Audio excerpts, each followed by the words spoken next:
J'étais l'oméga que la meute du croc de nuit utilisait pour essuyer ses bottes. La paria silencieuse accusée du pire des crimes. Ce jour-là, sous le ciel gris de la clairière du jugement, j'étais leur spectacle.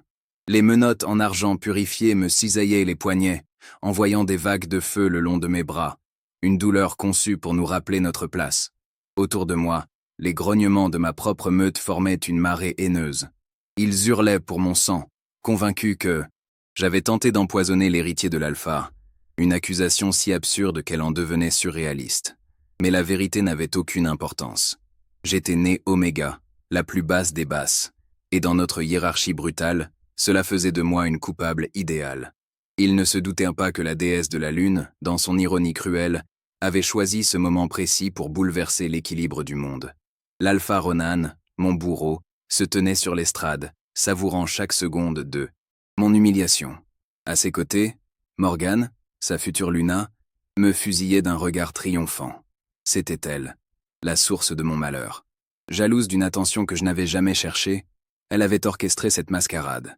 Elle avait manipulé les preuves après que j'ai tenté de soigner son frère d'une blessure de chasse avec mes herbes, transformant un acte de compassion en une tentative de meurtre. Ronan, aveuglé par son ambition et son désir pour elle, avait avalé le mensonge sans ciller. Il me voyait comme une nuisance, une tache sur la réputation de sa meute. Pour eux, j'étais déjà morte. Le procès n'était qu'une formalité, une pièce de théâtre macabre pour divertir la meute et réaffirmer leur pouvoir absolu sur les plus faibles. Le jugement fut rapide, une parodie de justice. Des témoins, les yeux fuyants, et l'odeur du mensonge flottant autour d'eux comme un parfum rance, récitèrent des témoignages appris par cœur. Chaque mot était un clou de plus dans mon cercueil. Ronan ne prit même pas la peine de me laisser parler. Il se leva, sa voix résonnant avec une fausse solennité. « Aurore, pour le crime de trahison et l'usage de magie noire contre un sang bêta, tu es jugé coupable. » Il marqua une pause, son sourire cruel s'élargissant en voyant les larmes silencieuses que je refusais de laisser couler. « Tu es une peste sans valeur, une oméga défectueuse. Ta présence souille notre terre. » La douleur de ces mots fut plus vive que celle de l'argent. Ce n'était pas seulement une condamnation à mort, c'était l'anéantissement de mon être. « Je te condamne à l'épreuve des landes désolées, » prononça-t-il, et un rugissement d'approbation sauvage secoua la clairière. Ce n'était pas un exil, c'était une exécution lente et douloureuse. Les landes étaient un territoire maudit, un cimetière où les spectres et les bêtes damnées dévoraient les âmes égarées. Personne n'en était jamais revenu. C'était sa façon de faire de ma mort un exemple, un avertissement pour quiconque oserait défier l'ordre établi. 2 gardes me saisirent brutalement, me forçant à m'agenouiller dans la boue. L'un d'eux approcha un fer chauffé au rouge, gravé du sceau de l'exil. Je fermai les yeux, me préparant à la brûlure, à l'odeur de ma propre chair calcinée. C'était la fin, une fin solitaire et injuste, comme l'avait été toute ma vie.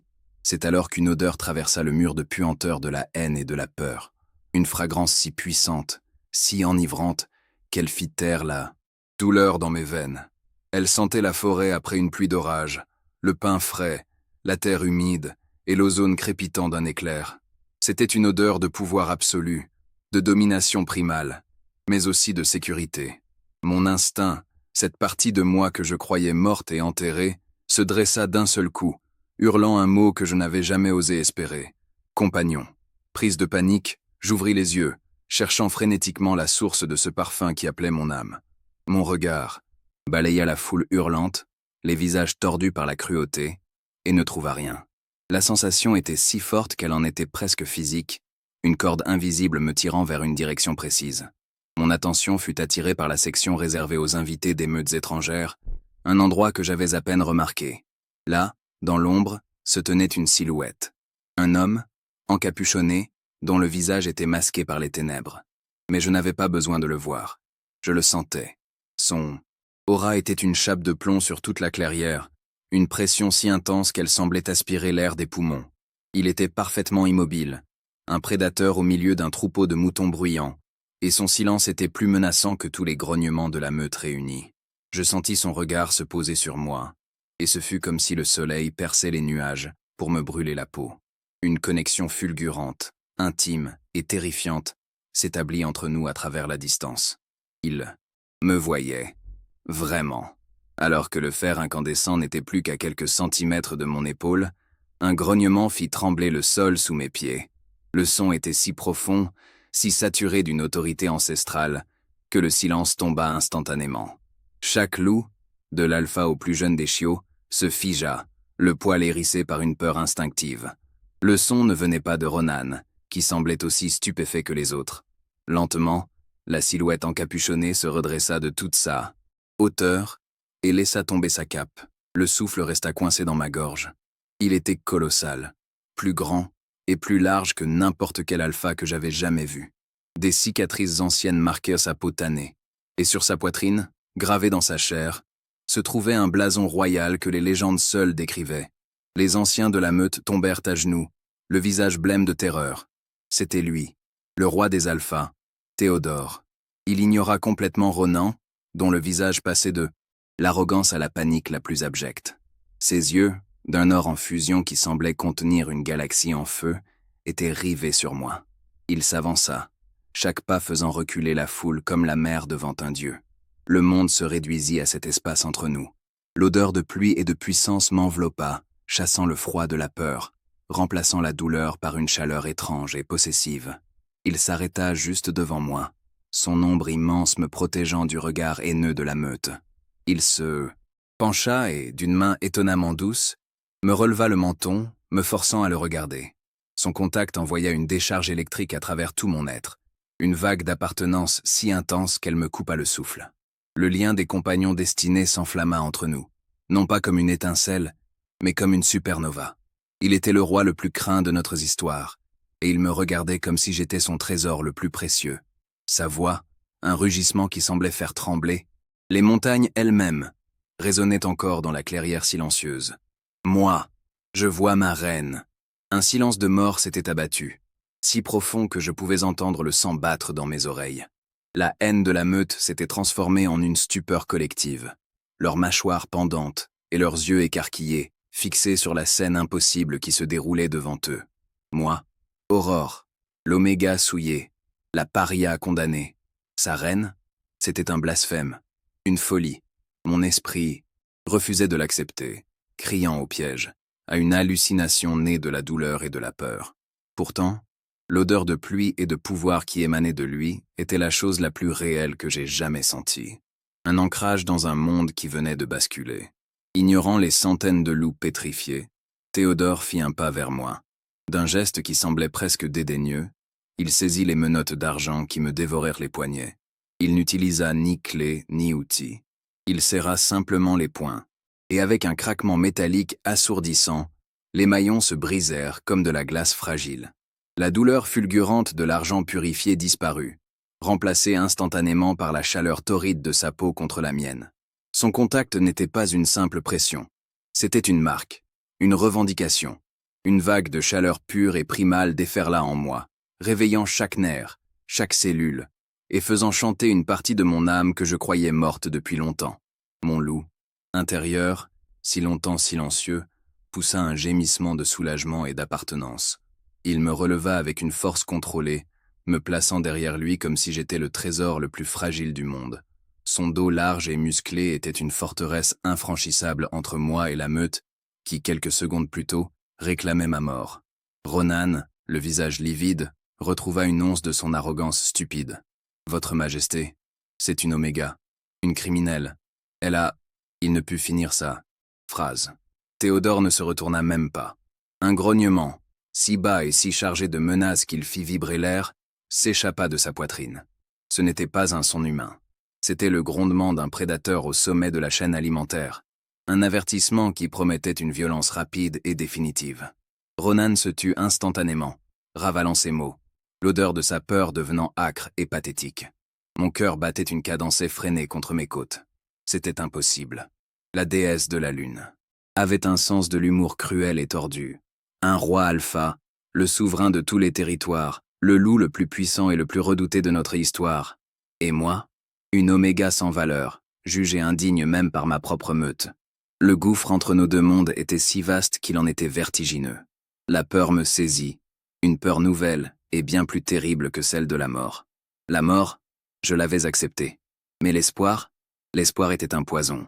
L'idée que ce lien puisse être réel, seulement pour qu'il me soit arraché une fois qu'il découvrirait à quel point j'étais brisée et insignifiante, était une torture bien plus grande que n'importe quel fer rouge. Sans un mot de plus pour Ronan ou sa meute pathétique, Théodore posa une main au creux de mon dos et me guida hors de la clairière. La foule s'écarta devant nous comme si nous étions une force de la nature, une vague inarrêtable. Personne n'osait croiser son regard, mais je sentais des centaines d'yeux me brûler la peau. Je pouvais presque entendre leurs pensées. L'incrédulité, la jalousie féroce, la haine. Le visage de Morgane, que j'aperçus dans la foule, était une toile de fureur et de choc. Son triomphe s'était transformé en cendre, et dans ses yeux, je vis la promesse d'une vengeance future. Chaque pas qui m'éloignait de cette clairière était un pas vers l'inconnu, un pas qui me liait à cet homme terrifiant qui venait de me revendiquer devant le monde entier. Nous arrivâmes à son campement, dressé à la lisière de la forêt. C'était un autre univers. Alors que les tentes de ma meute étaient faites de peaux usées et sentèrent la fumée et la moiteur, les siennes étaient de lourdes toiles de couleur crème, ornées de bannières portant son sceau royal. Des gardes en armure légère, dont l'aura de puissance dépassait celle de Ronan, se tenaient immobiles, leurs yeux vifs balayant les environs. Une odeur de cuir, de métal poli et d'épices flottait dans l'air. En comparaison, je me sentais sale, couverte, de boue et de honte, une souillure dans ce monde d'ordre et de pouvoir. J'étais une souris des champs traînée dans l'antre d'un lion, et chaque fibre de mon être me hurlait que je n'avais pas ma place ici. Il m'entraîna à l'intérieur de la plus grande tente, le pavillon royal. L'intérieur était encore plus intimidant. Une grande table était couverte de cartes stratégiques, des armes aux reflets mortels étaient posées sur un râtelier, et un brasero central diffusait une chaleur agréable. Tout ici parlait de guerre, de stratégie et de domination. Et au milieu de tout cela, son odeur. Elle était partout, imprégnant chaque parcelle de tissu, chaque grain de bois. C'était suffocant et enivrant. Il me lâcha enfin et se tourna vers moi. Pour la première fois, je pus le voir sans la distance et la peur panique du jugement. Ses yeux d'or en fusion me dévisageaient avec une intensité qui semblait sonder mon âme. « Êtes-vous blessé ?» Sa voix, bien que toujours profonde, avait perdu son tranchant public. C'était une simple question, mais personne ne me l'avait posée depuis si longtemps que des larmes me montèrent aux yeux. Un de ses gardes, un bêta à la carrure impressionnante, entra dans la tente après avoir annoncé sa présence. « Majesté, le périmètre est sécurisé. Les alphas locaux demandent une audience. » Il s'interrompit en me voyant. Ses yeux s'attardèrent sur moi une fraction de seconde de trop, une curiosité non dissimulée dans son regard. La réaction de Théodore fut volcanique.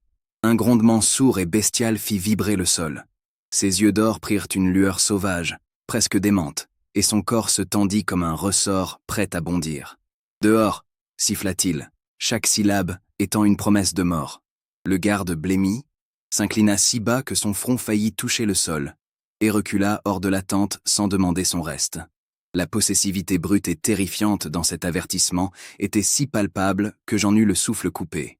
L'air dans la tente crépitait de la tension résiduelle de sa fureur. Il était un orage contenu dans un corps d'homme. Une partie de moi, la partie logique et effrayée, était horrifiée par cette violence latente. Il était dangereux, un prédateur absolu.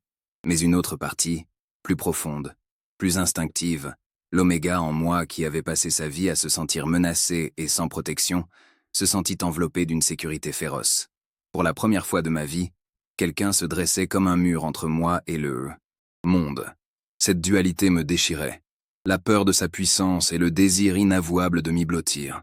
C'était une sensation vertigineuse. Une reddition de l'instinct face à la raison. Il se tourna de nouveau vers moi, la lueur sauvage dans ses yeux s'adoucissant pour redevenir une préoccupation brûlante. Il s'approcha lentement, comme on approche un animal craintif. Sans un mot, il prit mes mains et examina mes poignets. Là où l'argent m'avait brûlé, ma peau était à vif, rouge et boursouflée.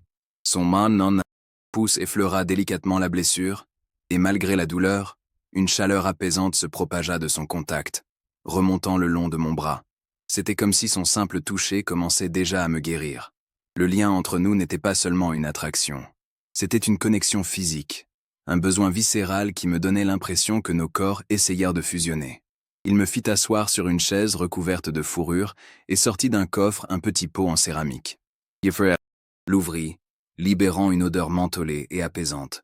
Avec une délicatesse qui contrastait violemment avec sa taille et son aura de guerrier, il appliqua lui-même le baume sur mes blessures. Le contact de ses doigts calleux sur ma peau enflammée était une torture et une bénédiction. Un roi alpha, le roi des rois, à genoux devant moi, soignant les blessures infligées par des loups inférieurs. Mon esprit criait que c'était une hérésie, que ma simple présence le souillait.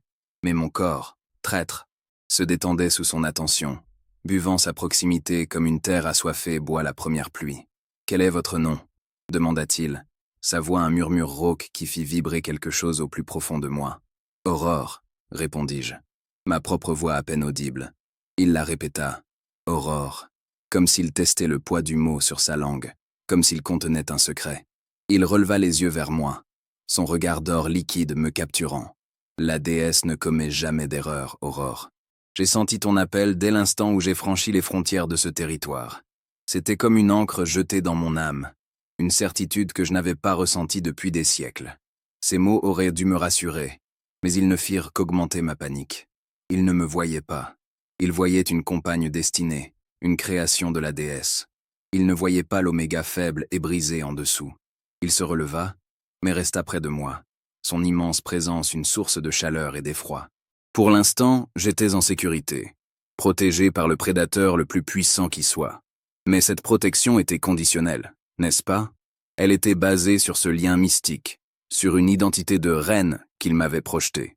Je le regardais, ce roi guerrier couvert de cicatrices, cet être d'une puissance inimaginable qui prétendait que j'étais son égal, et une seule pensée glaciale me traversa l'esprit. Combien de temps s'écoulerait-il avant qu'il ne voie la vérité? Combien de temps avant qu'il ne réalise son erreur et ne me rejette, me brisant d'une manière bien plus définitive que n'importe quelle meute n'aurait jamais pu le faire? La nuit tomba sur le campement, un velours sombre piqué d'étoiles froides. À l'intérieur du pavillon royal, le silence était une créature vivante, lourde, étendue. Théodore ne m'avait pas quitté des yeux. Son regard d'or une caresse brûlante qui semblait vouloir déchiffrer chaque cicatrice de mon âme. Il avait ordonné qu'on m'apporte de la nourriture et des vêtements propres, des gestes d'une simplicité désarmante qui me semblaient pourtant plus royaux que n'importe quelle couronne. Assise sur le bord d'une chaise luxueuse, je me sentais comme une usurpatrice, une intruse dans une vie qui n'était pas la mienne. Chaque battement de mon cœur était un rappel assourdissant du gouffre qui nous séparait. Lui, un roi né pour commander, et moi, une oméga habituée à se faire oublier. La chaleur du brasero ne parvenait pas à chasser, le froid qui s'était installé au creux de mon ventre, une angoisse tenace qui me murmurait que ce rêve éveillé allait bientôt se transformer en cauchemar. Un serviteur entra, la tête basse, portant un plateau d'argent chargé de viande rôtie, de pain frais et d'une carafe de vin sombre. L'odeur me fit gargouiller l'estomac, mais la peur était plus forte que la faim. Le serviteur déposa le plateau sur la table entre nous et se retira aussi silencieusement qu'il était venu. Théodore me fit un signe, de la tête, m'invitant à manger. « Vous devez reprendre des forces, Aurore. » Sa voix était un baume, mais je restais figé. La méfiance était une seconde nature pour moi, un bouclier forgé par des années de cruauté. Voyant mon hésitation, il prit lui-même la carafe et se servit un gobelet. Il le porta à ses lèvres et en but une longue gorgée, son regard ne quittant jamais le mien, comme pour me prouver que tout était sûr. Ce simple acte de réassurance me toucha plus profondément que je n'aurais voulu l'admettre. Il voyait ma peur, et au lieu de s'en offusquer, il cherchait à l'apaiser. Il commença à me parler, sa voix basse remplissant l'espace. Il me posa des questions sur ma vie, non pas avec la curiosité intrusive d'un supérieur, mais avec un intérêt sincère qui semblait émaner du plus profond de son être. Je répondis par des phrases courtes, évasives, terrifié à l'idée de révéler l'étendue de ma misère, de ma solitude. J'avais honte, honte de mon statut, honte des humiliations que j'avais subies, honte de la faiblesse qu'il allait sûrement percevoir en moi. Pourtant, à chaque mot que je prononçais, il hochait la tête, son expression se durcissant non pas de jugement, mais d'une fureur contenue dirigée contre ceux qui m'avaient fait du mal. Sa présence était écrasante, une montagne de puissance et de masculinité brute. L'air crépitait de l'attraction magnétique entre nous, une force primale qui tirait sur mon âme, me donnant envie de me rapprocher de sa chaleur tout en hurlant de fuir. Soudain, il s'interrompit au milieu d'une phrase. Une raideur anormale s'empara de son corps colossal. Il porta une main à sa poitrine. Un grognement sourd et étranglé s'échappant de ses lèvres. Ses yeux d'or, si intenses et concentrés quelques secondes plus tôt, s'écarquillèrent, une lueur sauvage et confuse y dansant. « Majesté » murmurai-je, la peur me glaçant le sang. Il ne répondit pas. Son souffle devint rauque, laborieux. L'odeur dans la tente changea de manière dramatique. Le parfum enivrant de pluie et de pain fut soudainement souillé par une note âcre et amère, une senteur métallique qui me rappela l'odeur des pièges empoisonnés dans la forêt. Une odeur de mort. Il vacilla, son immense corps s'affaissant, et il s'effondra sur un genou, une main griffant le sol comme pour s'y ancrer. Alertés par le bruit sourd de sa chute, ses gardes d'élite firent irruption dans la tente, leurs épées déjà dégainées. Ils s'arrêtèrent net, leurs visages se tordant, d'horreur et d'incrédulité en voyant leur roi à terre, luttant pour respirer. « Protégez le roi, trouvez la source », aboya le bêta qui m'avait dévisagé plus tôt. Ils se mirent en formation défensive, leurs yeux balayant frénétiquement la tente, cherchant un assassin invisible. Mais l'ennemi était déjà à l'intérieur, circulant dans les veines de leur souverain. Théodore laissa échapper un rugissement de pure agonie, un son si bestial et si puissant qu'il fit vibrer les parois de la tente et secoua mon âme jusqu'à ses fondations. Ce n'était plus le cri d'un homme, mais celui d'un animal mortellement blessé. La transformation fut terrifiante et rapide. Le poison attaquait non seulement son corps, mais aussi son esprit, déchaînant la bête primale qui sommeillait en lui. Ses pupilles se dilatèrent jusqu'à ce que ses yeux ne soient plus que deux abîmes noirs cerclés d'or. Des veines sombres apparurent sur son cou et ses bras. Lorsqu'un de ses gardes s'approcha trop près, tentant de l'aider, Théodore se retourna avec une vitesse fulgurante et le projeta à travers la tente d'un revers de la main. L'homme heurta un coffre en bois avec un craquement sinistre et s'effondra, inconscient. Le message était clair. Dans sa douleur et sa confusion, son loup ne reconnaissait plus ni ami ni ennemi. Il ne voyait que des menaces.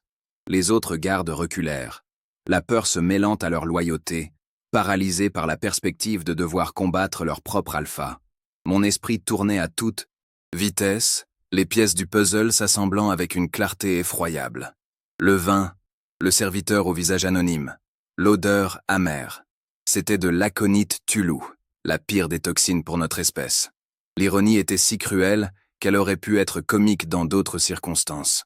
J'avais été condamné pour avoir prétendument utilisé ce poison, et maintenant, il coulait dans les veines de l'homme qui venait de me sauver. Une vague de fureur glaciale submergea ma peur. Ils n'avaient pas seulement essayé de tuer un roi, ils avaient essayé de me l'enlever.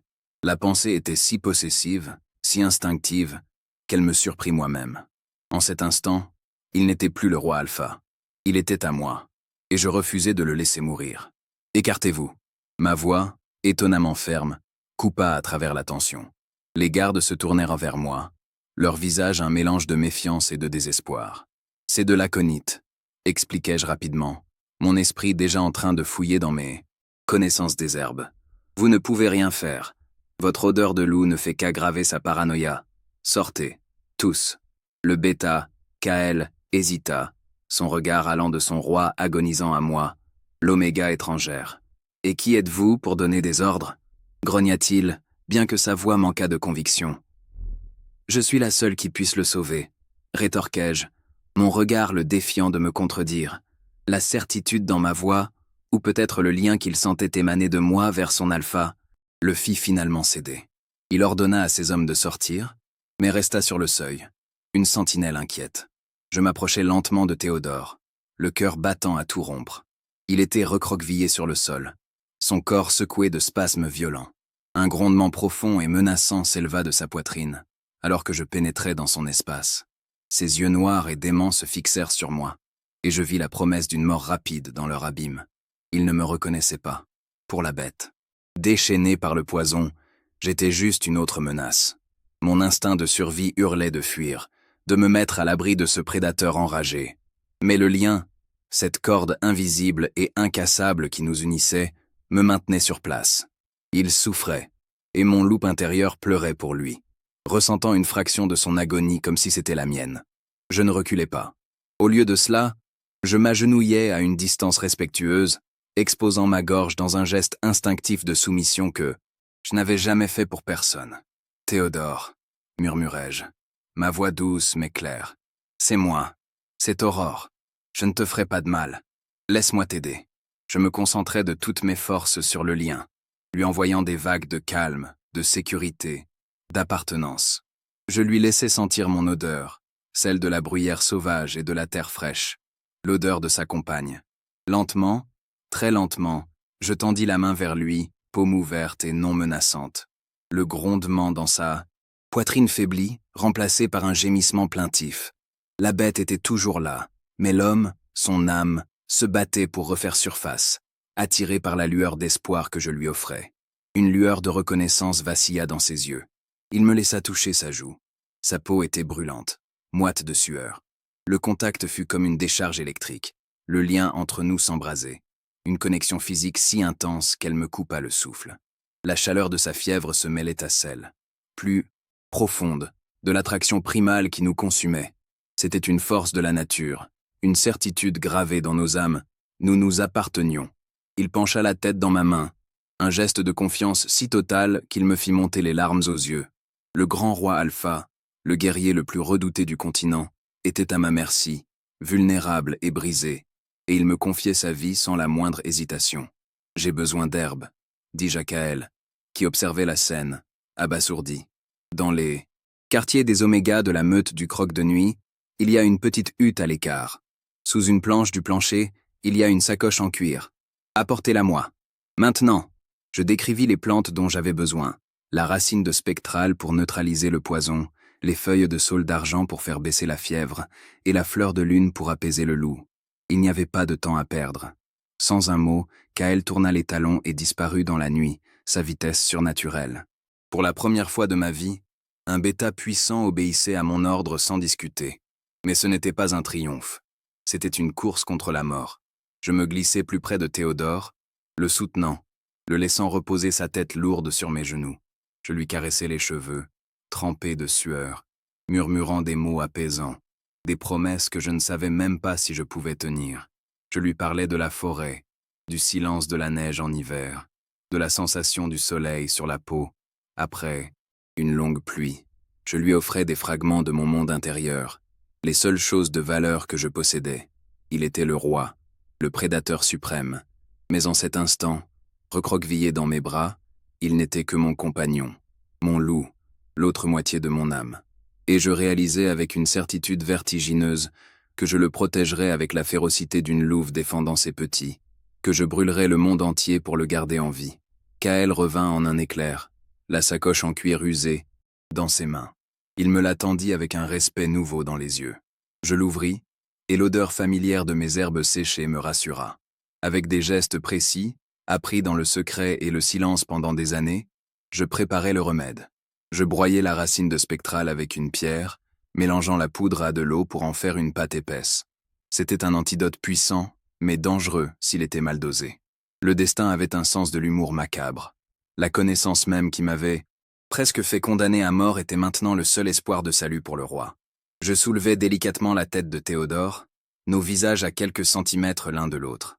L'air était saturé de son odeur, un mélange enivrant de puissance, de douleur et de besoin. « Bois ça », murmurai-je, en portant la mixture à ses lèvres. « Fais-moi confiance. » Il obéit, buvant la mixture amère sans hésitation, ses yeux d'or ne quittant jamais les miens. La confiance qu'il me témoignait était une ancre dans la tempête de ma peur, un poids chaud et lourd dans ma poitrine. Je le tins contre moi alors que le remède commençait à agir, son corps secoué de violents frissons tandis que son organisme luttait contre le poison. Je lui murmurais des mots sans importance, le son de ma voix étant la seule chose qui semblait calmer la bête qui se débattait encore en lui. Lentement, très lentement, la tension quitta ses membres, sa respiration se régularisa, et la lueur démente dans ses yeux s'estompa, laissant place à une profonde exhaustion.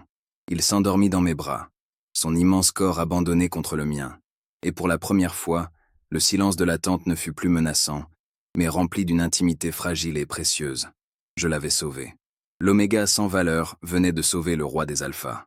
Les jours qui suivirent furent un étrange mélange de rêves et de cauchemars. Théodore se remettait rapidement, sa vitalité surnaturelle reprenant le dessus. Mais il refusait de me laisser quitter son chevet. Il me gardait près de lui, sa main trouvant toujours la mienne, son regard me suivant partout. Dans ces moments de calme, le lien entre nous s'épanouissait, une certitude silencieuse et puissante. Je découvris un homme derrière le roi, un homme dont les yeux cachaient une solitude ancestrale, dont les cicatrices racontaient des batailles que je ne pouvais imaginer.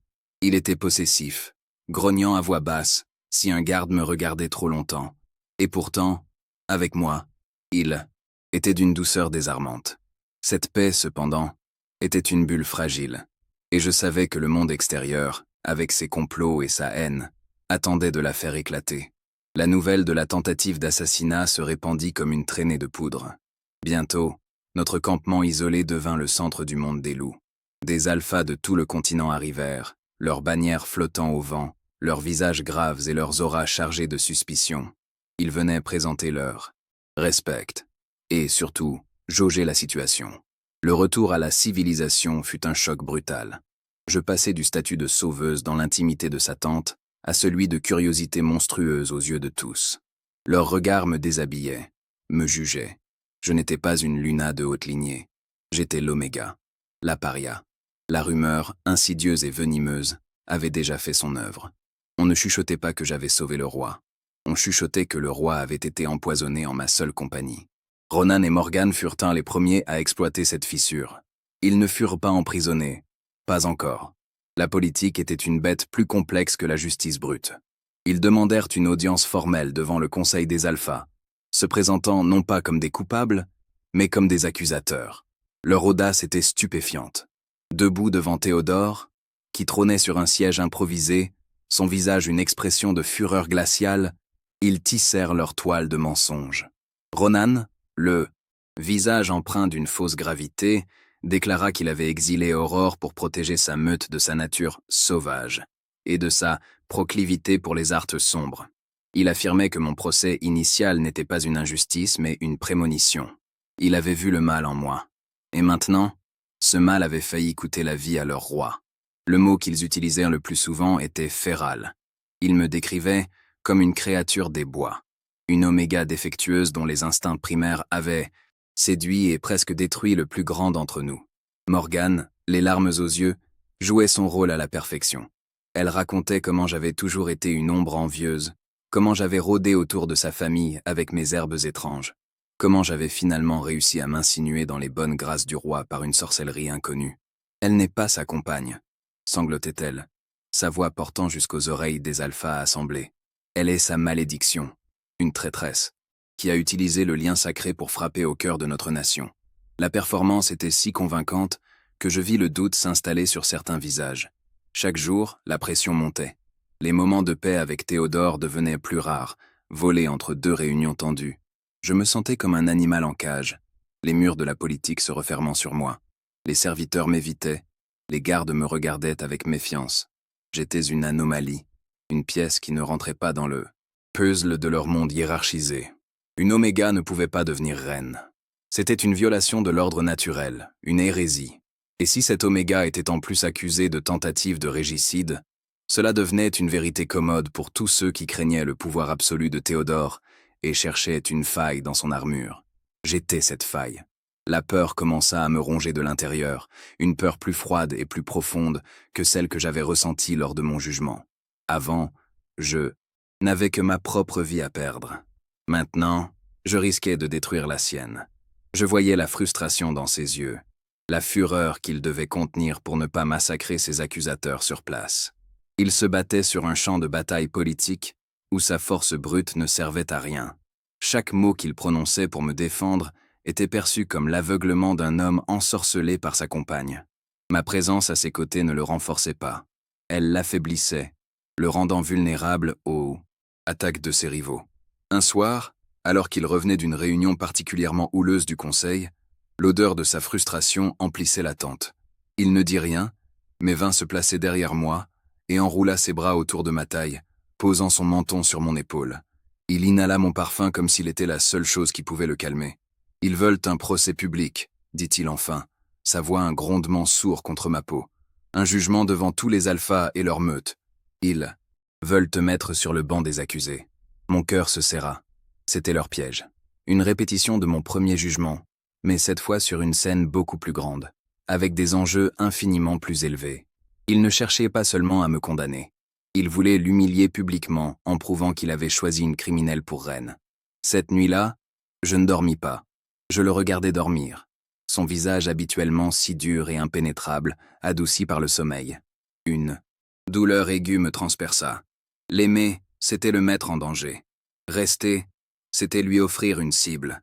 L'idée de fuir, de disparaître dans la forêt et de redevenir l'ombre que j'avais toujours été, me traversa l'esprit.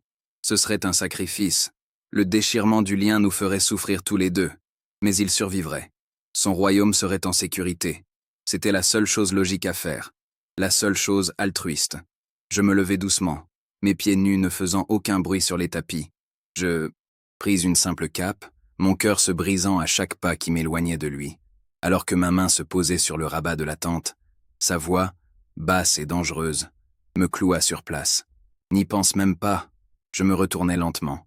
Il était assis sur le lit, ses yeux d'or brillant dans la pénombre, fixés sur moi avec une intensité qui me vola mon souffle. Il n'avait pas l'air en colère. Il avait l'air dévasté. « Tu croyais vraiment que je te laisserais partir? Que je te laisserais m'abandonner ?» Il se leva et s'approcha de moi, chaque pas mesuré et lourd de sens. Il prit mon visage entre ses grandes mains, me forçant à le regarder. « Tu es à moi, Aurore, dans cette vie et dans la suivante. Ton combat est mon combat. Ta peur est ma peur. Nous affronterons cela ensemble, ou nous tomberons ensemble. Il n'y a pas d'autre option. » Ces mots étaient un vœu, une chaîne incassable forgée dans le feu de notre lien.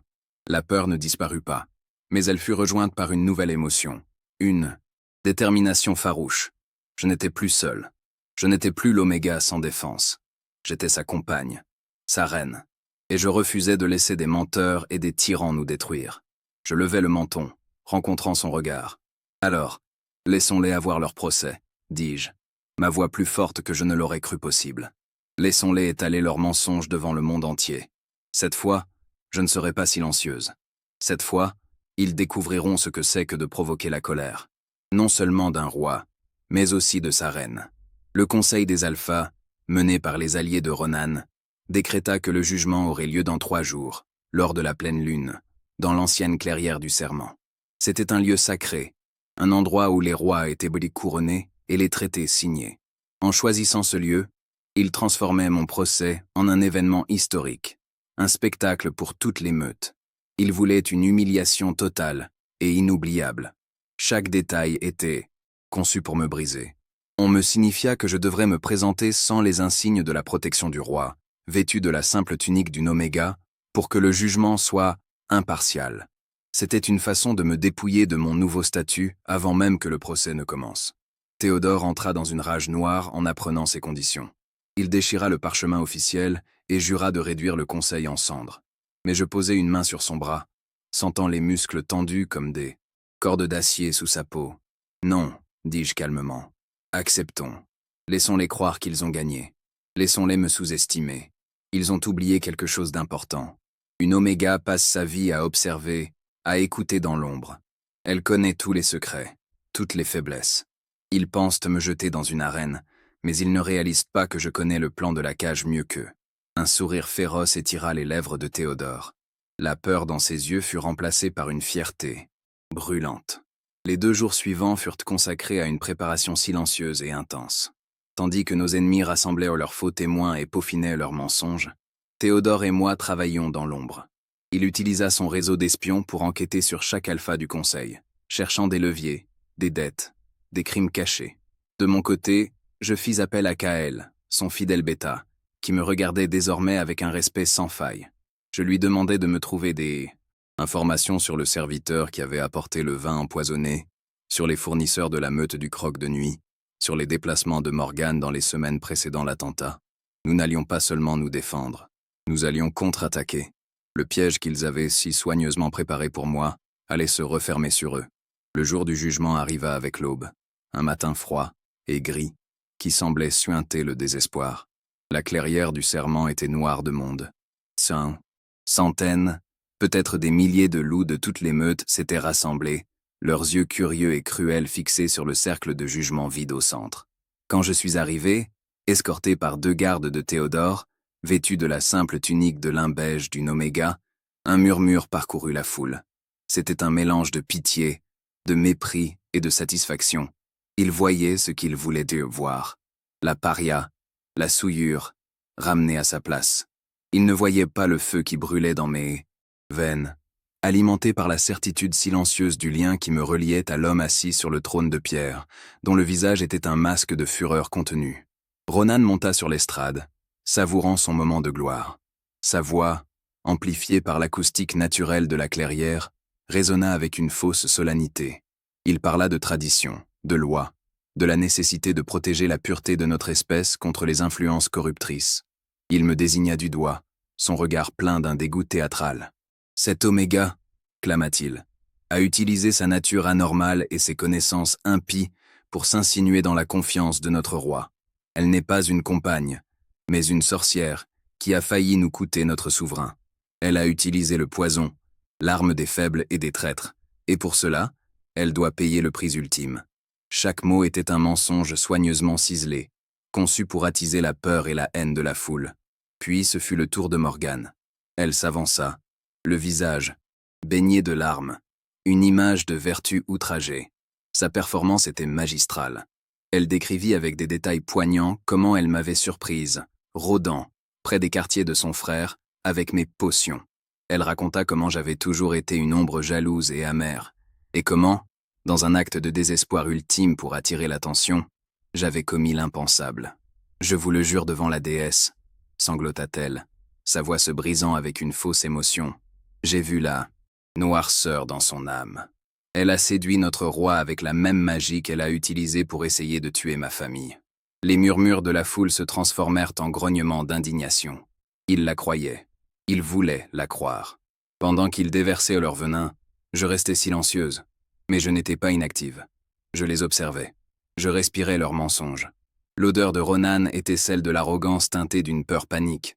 La puanteur d'un homme jouant une partie qu'il savait déjà perdue. Mais l'odeur de Morgane était bien pire.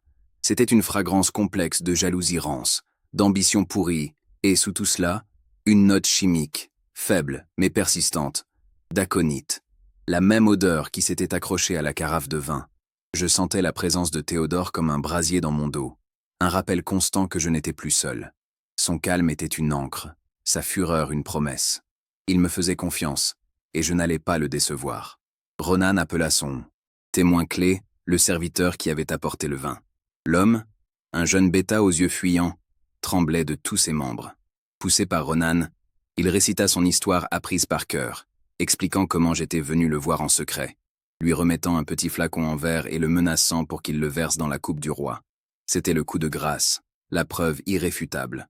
Un rugissement de haine monta de la foule. « À mort !» hurla quelqu'un. « Brûlez la sorcière !» Ronan sourit. Un sourire de triomphe carnassier. Il se tourna vers moi. « As-tu quelque chose à dire pour ta défense, Oméga ? Ou vas-tu accepter ton sort en silence ?» Je fis un pas en avant. Le silence se fit, un silence de curiosité morbide. Ma voix, quand je parlais, n'était pas un murmure craintif, mais une note claire et stable qui porta jusqu'aux confins de la clairière. « Je n'ai qu'une seule question pour ce témoin, » dis-je, mon regard fixé sur le serviteur qui blêmissait à vue d'œil. Je me tournai vers Ronan. Demandez-lui, Alpha Ronan, de quelle couleur était le flacon en verre que je lui aurais prétendument donné. Un murmure d'étonnement parcourut l'assemblée. La question était si simple, si inattendue. Ronan fronça les sourcils, déconcerté. Mais il ne pouvait pas refuser. « Réponds !» ordonna-t-il au serviteur. Le jeune homme hésita, son regard allant de moi à Morgane. « Il était bleu !» balbutia-t-il. Un vert bleu foncé. Un silence glacial s'abattit. Lentement, je sortis la petite sacoche à ma ceinture, le pot en céramique vide que Kael avait récupéré dans la tente de Théodore. Je le levai pour que tous puissent le voir. L'antidote à l'aconite doit être conservé à l'abri de la lumière, dans un pot en terre cuite opaque, expliquai-je, ma voix gagnant en puissance. Tout herboriste le sait, mais plus important encore, le poison lui-même, l'aconite tulou, est instable. Il ne peut jamais être conservé dans du verre, car il en corroderait la surface en quelques heures. Il est toujours transporté dans une fiole en plomb ou en fer doublé. Je laissai tomber le pot en céramique sur le sol, où il se brisa avec un bruit sec. Votre témoin ment. La foule retint son souffle. La première pierre de leur édifice de mensonges venait de s'effondrer. Avant que Ronan ne puisse réagir, je continuai. Vous m'accusez de sorcellerie. Mais ce n'est pas de la magie. C'est un don. Je suis une touchée par la lune. Une oméga dont les sens sont si affinés que je peux sentir la vérité et le mensonge comme vous sentez la pluie avant l'orage. Je me tournai et pointai un doigt accusateur vers Morgane. Et en ce moment, l'odeur qui émane d'elle est une puanteur de tromperie si forte qu'elle me donne la nausée. Je sens sur elle la jalousie qui la ronge depuis des années, l'ambition qui l'a poussée à empoisonner son propre parent pour m'accuser. Et je sens encore, sur le tissu de sa manche, la trace infime de l'aconie qu'elle a elle-même versée dans cette carafe. Morgane perdit tout contrôle. Son visage se tordit en un masque de haine pure. « Menteuse !» hurla-t-elle, sa voix stridente et folle. « Tu es une abomination, une créature défectueuse qui ne mérite que de mourir. Mon seul regret est de ne pas t'avoir tué moi-même il y a des années. » Elle avait parlé. Elle avait avoué dans sa fureur aveugle la haine qui l'animait. Le choc parcourut la foule. Le masque était tombé, révélant le monstre hideux qui se cachait derrière la façade de la victime innocente. Ronan la regarda, le visage livide, réalisant l'ampleur de l'erreur qu'il venait de commettre. Il avait misé sur le mauvais cheval, et sa chute allait être vertigineuse. C'est alors que Théodore se leva. Le simple fait qu'il se mette debout suffit à faire taire le moindre murmure. Une aura de puissance si écrasante émana de lui qu'elle semblait faire plier l'air. Il descendit lentement les marches de son trône, chaque pas faisant trembler le sol. Il ne regarda ni Ronan, ni Morgane. Ses yeux d'or en fusion étant fixés sur moi, brûlant de fierté, de fureur et d'un amour si possessif qu'il en était presque tangible. Il s'arrêta à mes côtés, sa simple présence un bouclier infranchissable. Puis, sa voix, calme, glaciale et portant l'écho de 1000 ans de commandement, résonna. Mes espions ont retrouvé le marchand à qui Morgane a acheté l'aconite il y a 2 semaines, sous un faux nom. Ils ont également le témoignage du serviteur, qui a maintenant décidé de dire la vérité en échange de sa vie. La trahison est avérée. La justice fut aussi rapide que brutale. Théodore ne perdit pas de temps en discours. D'un geste, il fit signe à ses gardes. Ronan de la meute du Croc de Nuit, pour avoir failli à votre devoir de protection, pour avoir condamné une innocente et pour avoir permis qu'un complot de régicide se trame sous votre toit, vous êtes déchu de votre statut d'alpha. Votre loup vous est retiré. Vous passerez le reste de votre vie humaine à servir ceux que vous avez autrefois opprimés. Un cri d'agonie s'échappa de Ronan, alors que la magie du rituel le frappait, le vidant de sa force, de son loup, de tout ce qu'il était. Il s'effondra, un homme brisé. Quant à toi, Morgane, continua Théodore, son regard se posant sur elle avec un dégoût glacial. Tu recevras la sentence que tu destinais à ma compagne. Tu es banni dans les landes désolées. Puisses-tu y trouver la mort que tu mérites. Alors que les gardes emmenaient une Morgane hurlante et un Ronan catatonique, un silence stupéfait s'installa sur la clairière. La justice avait été rendue. La vérité avait triomphé. Mais le spectacle n'était pas terminé. Théodore se tourna vers moi. L'intensité de son regard me vola mon souffle. L'air crépitait de l'énergie de notre lien, désormais exposé aux yeux de tous. Puis, il fit quelque chose qui brisa toutes les lois, toutes les traditions, toutes les attentes. Le roi des alphas, le guerrier le plus craint de notre histoire, le souverain de tous les territoires, posa un genou à terre devant moi, devant le monde entier. Un hoquet de stupeur collectif parcourut la foule. Les alphas se levèrent, incrédules. C'était un acte de soumission qu'aucun roi n'avait jamais fait pour personne. Il prit ma main, ses doigts chauds et calleux enveloppant les miens. Sa tête était inclinée, mais ses yeux d'or étaient élevés vers moi, pleins d'une vulnérabilité et d'une dévotion qui firent fondre la dernière parcelle de glace autour de mon cœur. Aurore, sa voix était un murmure rauque, destiné à moi seul mais entendu par tous dans le silence absolu. La déesse t'a caché de moi jusqu'à ce que j'en sois digne. Tu as enduré la souffrance et l'injustice avec une force qu'aucun alpha ne pourrait égaler. Tu n'es pas seulement ma compagne, tu es mon ancre, ma clarté, mon égale. Veux-tu régner à mes côtés? Veux-tu être ma reine? Il ne commandait pas, il demandait. Il m'offrait un choix, le premier vrai choix de toute ma vie.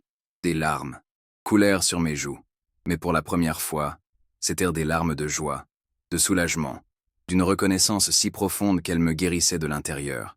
Je n'étais plus la paria, la souillure, l'oméga sans valeur. J'étais vu, j'étais choisi, j'étais aimé. Je serrais sa main, mon cœur débordant. Oui, soufflai-je, ma voix tremblante mais ferme. Oui, il se releva, un sourire éblouissant illuminant son visage.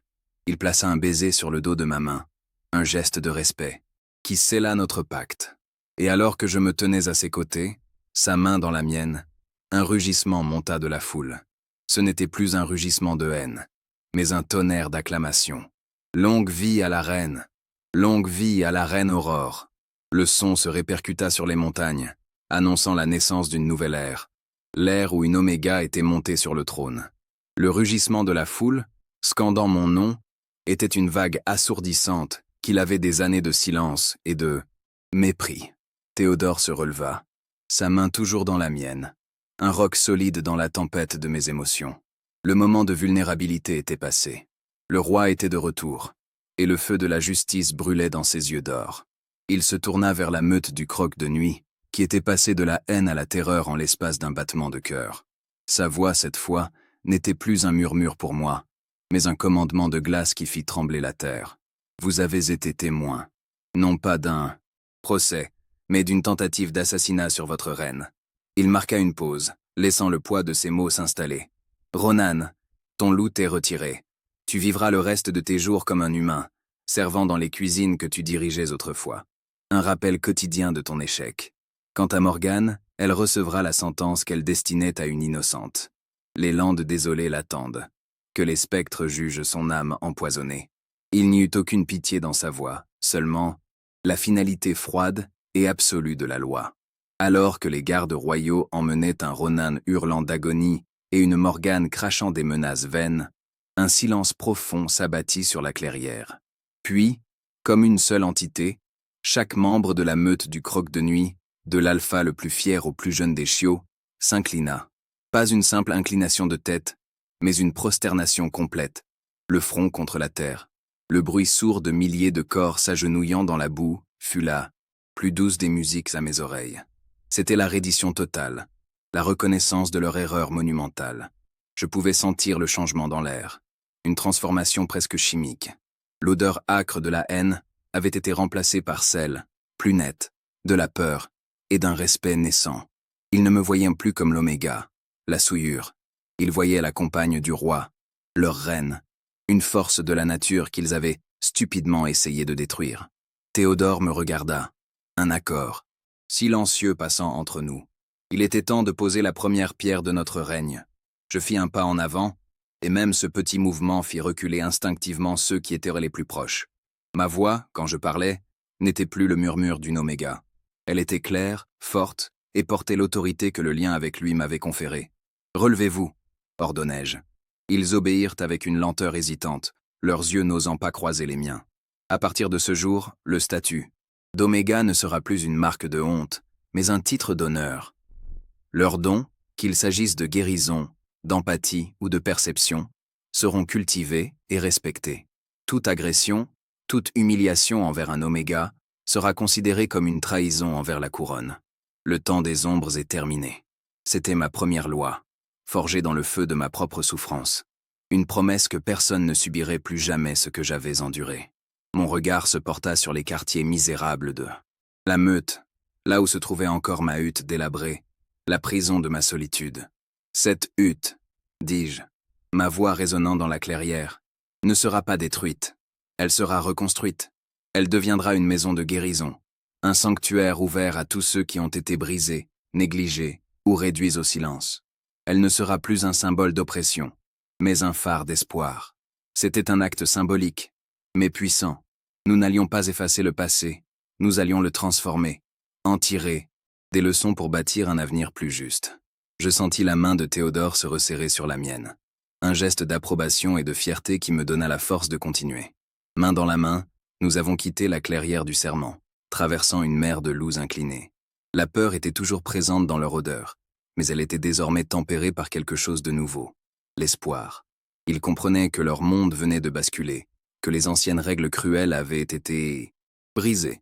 Un nouvel ordre était né, un règne fondé non pas sur la brutalité d'une hiérarchie aveugle, mais sur la vérité, la loyauté et la force d'un lien que la déesse elle-même avait scellé. J'étais Aurore, l'Oméga qui avait survécu. Mais j'étais aussi la reine qui allait tout changer. Et notre histoire ne faisait que commencer. Aujourd'hui, 6 pleines lunes se sont levées depuis le jour qui a changé le monde. Je me tiens sur le balcon de nos appartements royaux, l'air frais de la nuit, caressant ma peau. La cicatrice de l'exil, que le fer n'a jamais touchée, n'est plus qu'un écho lointain dans mon esprit. La douleur de mon passé ne s'est pas envolée. Non, elle s'est transformée. Elle est devenue la fondation sur laquelle nous avons bâti un royaume plus juste. Chaque fois qu'un doute tente de s'insinuer, me murmurant que je suis encore cet Oméga sans valeur, je sens sa présence avant même de l'entendre. Théodore s'approche, ses pas silencieux pour un être de sa taille, et enroule ses bras puissants autour de ma taille. Il pose son menton sur mon épaule, et son odeur de pluie et de pain m'enveloppe, chassant les dernières ombres.